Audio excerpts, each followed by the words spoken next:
Hello, नमस्कार. कसे आहात सगळे?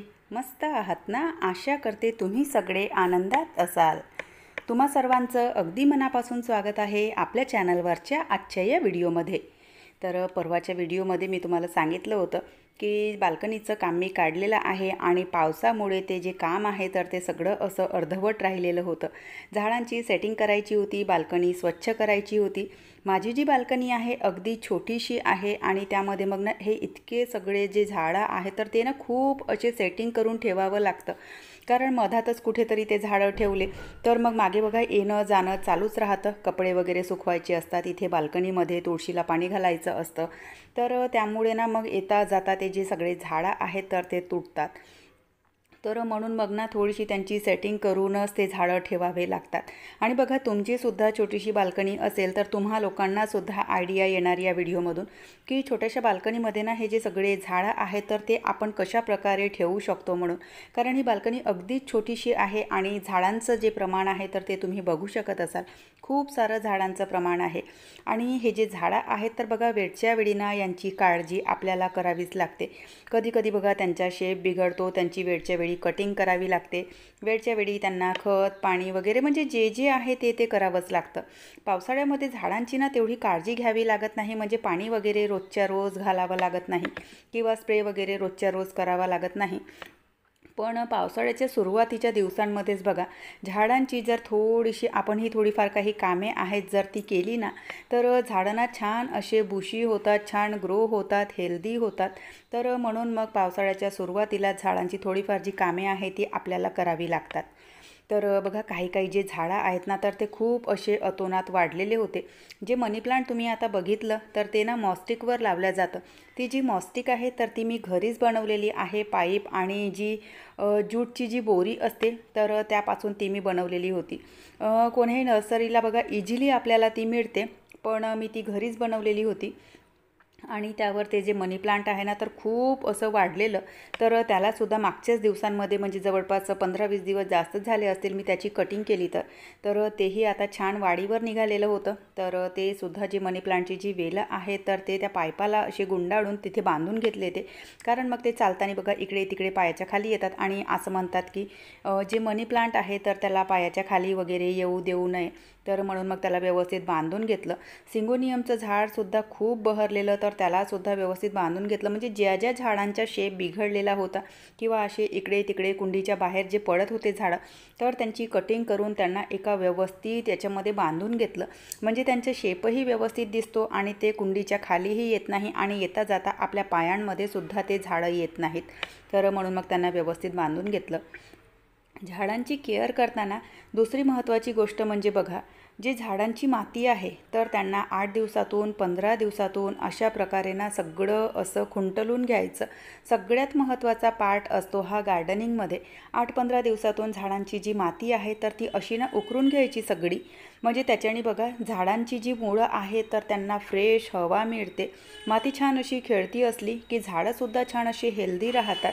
आणि अशा प्रकारे जर आपण पूर्ण जे हे माती आहे वरची खाल खालची वर करून घेतली तर झाडांच्या मुळांनासुद्धा छान अशी फ्रेश हवा मिळते आणि आपलं जे झाड आहे तर ते सुद्धा हेल्दी दिसते.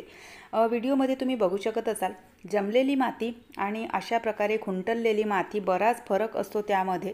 तर म्हणून मग मला तरी ना खूप आवडते हे झाडांची माती वगैरे छान अशी खुंटललेली असली की झाडं बघा बघायला ना इतके छान दिसतात आणि त्यांना ना हवासुद्धा छान फ्रेश मिळते, झाडांच्या मुळांना ऑक्सिजन मिळतो.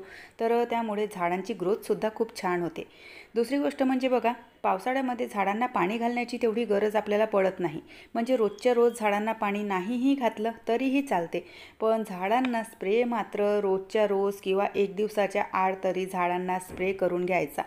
झाडांना स्प्रे केल्याने त्यावर जी धूळ असते तर ती सगळी निघून जाते.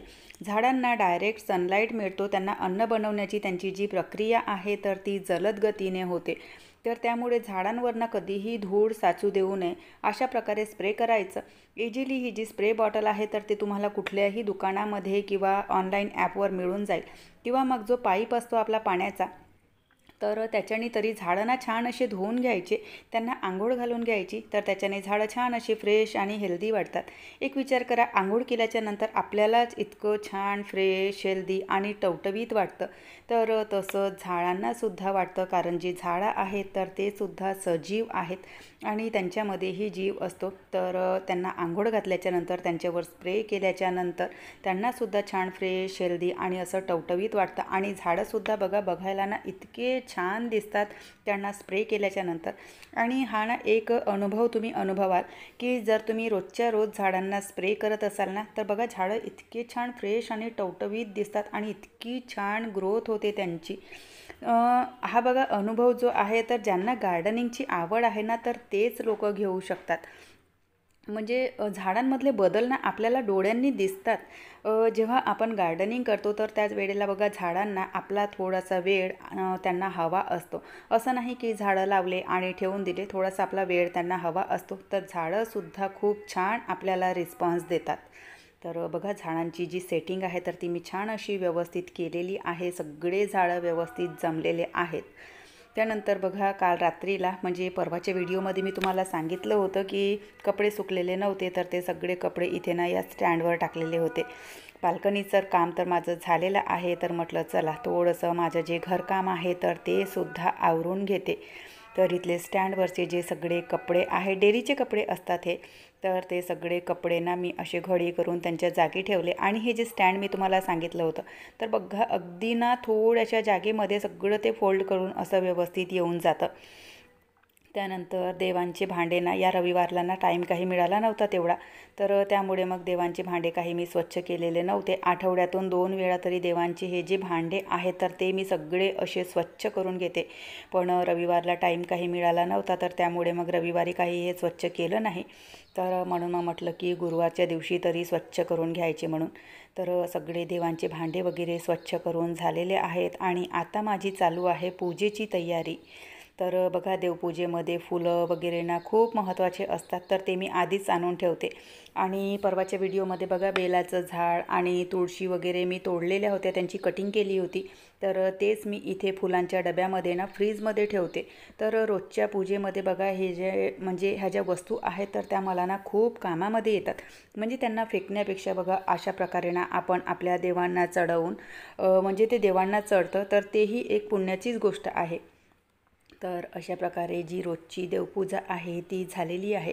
आणि माझी रोजची जी देवपूजा आहे तर ते नित्यनियमाने अशाच प्रकारे होते, म्हणजे पूजेमध्ये काहीही फेरबदल तुम्हाला दिसणार नाही. अशाच प्रकारे रोजची जी पूजा आहे तर ती होते. तर चला, सगळे माझे जे कामं आहेत ते आटोपलेले आहेत. तर चला, अशी झाली आहे आजची देवपूजा. आणि देवपूजा सगळी आटोपली. बाल्कनीचं सुद्धा जे काम होतं तर ते आटोपलं. रोजचं मग आपलं लहान सहान जे काही कामं असतात तर ते तर निघतच राहतात रोजच्या कामांमध्ये. पण जे मेन बाल्कनीचं काम होतं, सगळ्या झाडांची सेटिंग करायची होती, झाडांची कटिंगसुद्धा करायची होती, काही झाडं रिपोर्ट करायचे होते, तर ते सगळे आटोपले आहेत. आणि आजचा जो व्हिडिओ आहे तर तो सुद्धा मी इथेच संपवते. आशा करते तुम्हाला आवडला असेल. व्हिडिओ कुठेही आवडला असेल तर लाईक करा, चॅनलला सबस्क्राईब करा आणि बेल आयकॉनसुद्धा क्लिक करा, जेणेकरून माझ्या येणाऱ्या व्हिडिओचं नोटिफिकेशन तुम्हाला असंच मिळत राहील. चला तर मग भेटू आपण नंतरच्या व्हिडिओसोबत. तोपर्यंत सगळ्यांना बाय, सगळ्यांना धन्यवाद. हर हर महादेव. आणि व्हिडिओ कसे वाटतात ते सुद्धा कमेंट करून नक्की सांगत चला. बाय.